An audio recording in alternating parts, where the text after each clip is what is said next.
اے محبوبہ میں نے تو سب کچھ دیا، میں نے تو دوئی رکھی نہیں، میں نے تو سب کچھ تجھے دیا، میں بولوں تو تیرا بولنا، میں کہوں تو تیرا کہنا، اور تو بولے تو میرا کہنا، اس لیے مجھے تو کسی نے دیکھا ہی نہیں، مجھے تو مانا بھی انہوں نے ہے جنہوں نے تجھے مانا ہے، جنہوں نے تجھے مانا ہے۔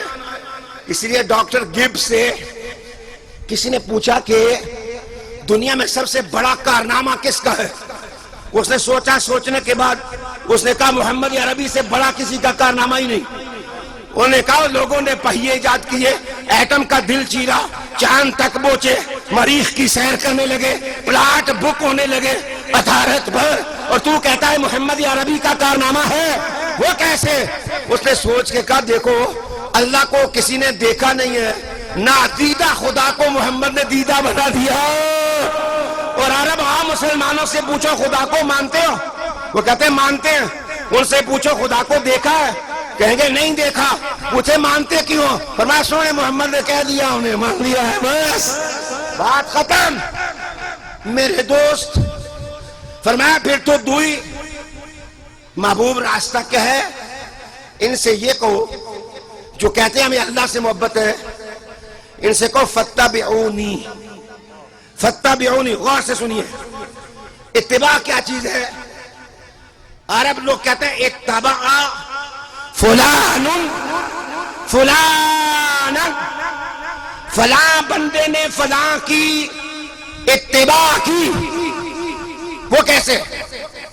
مثلا قاری نصیر صاحب ہو، وہ چل رہے ہو اور میں دیکھوں کہ ان کے قدم کا نشان کہاں پڑا ہے صحرا میں، میں ڈھونڈوں تلاش کروں کہ ان کی ایڑی کہاں پڑی ہے، جہاں ایڑی پڑی ہے وہاں ایڑی رکھوں، جہاں پنجہ پڑا ہے میں پنجہ رکھوں، جہاں انگلی پڑی ہے میں انگلی رکھوں، جہاں ہاتھ رکھا گیا میں ہاتھ رکھوں، جہاں وادی میں آئے میں وادی میں آؤں، جب صحرا میں آئے میں صحرا میں آؤں، جب خلوت میں ہو میں خلوت میں جاؤں، جب جلوت میں جائے میں جلوت میں جاؤں، جب پہاڑ پر چڑھے میں پہاڑ پر چڑھوں، میں وہ چاہے پہاڑ سے اترے میں پہاڑ سے اتروں۔ عرب کہتے ہیں اتبع فلان فلانن، فلاں نے فلاں کے قدموں کے نشان دیکھے اور پیچھے پیچھے پیچھے پیچھے ہو گیا۔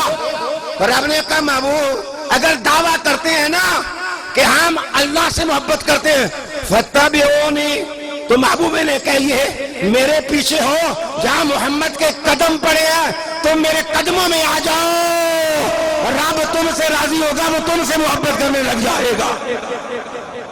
معلوم کیا ہوا؟ خدا کی محبت کیا ہے؟ حضور کے قدم میں آنا۔ فتبعونی، خدا کی محبت کیا ہے؟ حضور کے قدموں میں آنا۔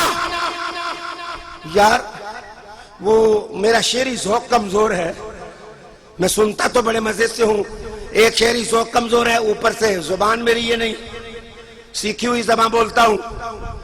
وہ کسی نعت خان نے کہا تھا نا کہ تیری معراج کے تو عرش تک پہنچا، میری معراج کے میں تیرے قدم تک پہنچا۔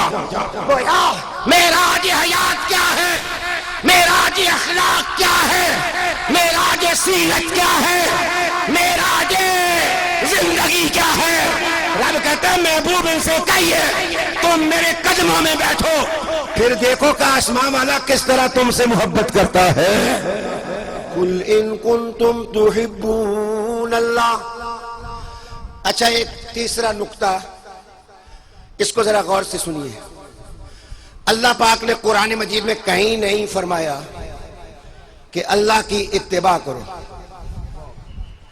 الخمس سے لے کر والناس تک قرآن پڑھیں، اللہ پاک نے کہیں نہیں فرمایا کہ اللہ کی اتباع کرو، اس لیے کہ اللہ کے قدم ہی نہیں ہے تو اتباع کیسے ہوگی؟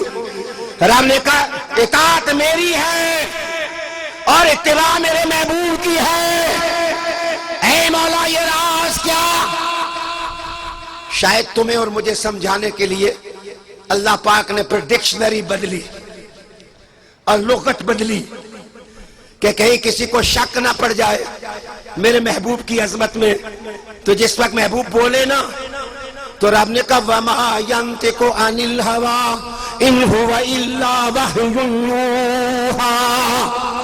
میرا محبوب بولے تو یہ نہ سمجھنا کہ یہ محمد عربی کا بولنا ہے، لب مصطفیٰ کے ہلتے ہیں لیکن بولتا محمد کا خدا ہے۔ وَمَا يَنطِقُ عَنِ الْهَوَىٰ إِنْ هُوَ إِلَّا وَحْيٌ يُوحَىٰ۔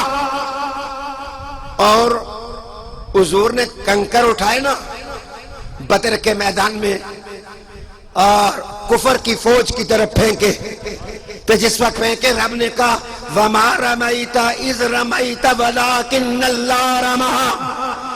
اے محبوب جس وقت تو نے پھینکے تو نے نہیں پھینکے، یہ اللہ نے پھینکے ہیں۔ گویا حضور کا پھینکنا رب نے کہا یہ میرا پھینکنا ہے۔ پھر میرے دوست، میرے مصطفیٰ نے حدیبیہ کے مقام پر اپنے یاروں کے ہاتھوں پر ہاتھ رکھا تو رب نے کہا ید اللہ فوق ایدیہم۔ تم دیکھ رہے ہو کہ مصطفیٰ کا ہاتھ ہے ان کے ہاتھوں پر، یہ مصطفیٰ کا ہاتھ نہیں ہے، خدا کا ہاتھ ہے، اللہ رب العالمین کا ہاتھ ہے۔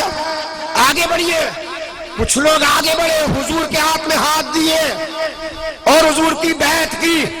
رب کریم نے کہا ان الذین یبایعونک انما یبایعون اللہ۔ اے محبوب جو تیری بیعت کر رہے ہیں وہ تیری بیعت نہیں کر رہے، خدا کی بیعت کر رہے ہیں۔ میرے دوست، ادھر مصطفیٰ کی غلامی کا قلادہ گلے میں ڈالا، رب نے کہا من یطع الرسول فقد اطاع اللہ۔ جو رسول کی غلامی کر رہے ہیں یہ رسول کی اطاعت نہیں کر رہے، اللہ کی اطاعت کر رہے ہیں۔ رکیے، رب نے کہا فاتبعونی، تم میرے پیچھے پیچھے چلو۔ اچھا، ایک ذوق کا نقطہ عرض کرنے لگا ہوں کہ قدم کا حوالہ دیا اور جسم کے اندر نا کہتے ہیں کہ بادشاہ دل ہے، وزیر دماغ ہے اور پھر چہرہ روح ہے۔ مجھے یاد آ گئی بات، وہ یہ کوئی علم والے ہی باتیں سمجھ سکتے ہیں۔ کہتا ہے نا کوفہ کے بازار میں ایک دفعہ ایک حاکم ممبر پر آ بیٹھا اور ممبر پر آ کے بیٹھ کے کہنے لگا آئندہ میں اس ممبر پر اس مولوی کو بیٹھنے دوں گا جو میرے 3 سوالوں کا جواب دے گا، وگرنہ میں گردن قلم کروں گا۔ اور جس آدمی سے سوال کیا وہ امام ابو حنیفہ کے والد ماجد، اور سوال پتہ ہے کیا کیا؟ سوال کرتے ہوئے کہا کہ مجھے بتاؤ کہ اللہ سے پہلے کون تھا، اللہ سے پہلے کون تھا، اور مجھے بتاؤ کہ اللہ کا چہرہ کس طرف ہے۔ اور پھر تیسرا سوال کیا کہ اس وقت اللہ کر کیا رہا ہے، مجھے ان تینوں سوالوں کا جواب دو وگرنہ میں گردن قلم کر دوں گا۔ امام ابو حنیفہ اس وقت 7 سال کے بچے تھے، انہوں نے ہاتھ کھڑا کیا، انہوں نے کہا اس کے سوالوں کے جواب میں دوں گا، اس کے سوالوں کے جواب میں دوں گا۔ حضرت امام اعظم کے والد نے کہا کہ بیٹا کھڑے نہ ہو، یہ ظالم ہے، اس کی شمشیر برہ کہیں تاراج نہ کر دے، تیری گردن قلم نہ کر دے۔ امام صاحب نے کہا ابا جی اجازت تو دیں، میں سوالوں کا جواب دیتا ہوں۔ امام اعظم معصوم سے کھڑے ہوئے اور انہوں نے کہا کہ مجھے گنتی کر کے بتائیں۔ انہوں نے کہا 1 2 3 4 5۔ اس نے بتایا مجھے ذرا یہ بتاؤ 1 سے پہلے کون ہے، 1 سے پہلے کون ہے؟ انہوں نے فرمایا 1 سے پہلے کوئی نہیں۔ فرمایا میرے خدا سے پہلے کوئی نہیں، میرے خدا سے پہلے کوئی نہیں۔ انہوں نے کہا میرے دوسرے سوال کا جواب اللہ کا منہ کدھر ہے؟ امام صاحب نے کہا کہ جب چراغ جلے تو مجھے بتا کہ چراغ جلتا ہوا ہو تو اس کا منہ کدھر ہوتا ہے؟ وہ تو ادھر بھی روشنی دے، ادھر بھی روشنی دے، ادھر بھی روشنی دے، ادھر بھی روشنی دے۔ فرمایا جیسے چھوٹا سا چراغ ہو تو اس کا منہ ایک طرف نہیں سب کی طرف۔ میرا اللہ جہاں جدھر جو بھی ہے میرا اللہ اسی کو دیکھنے والا ہے۔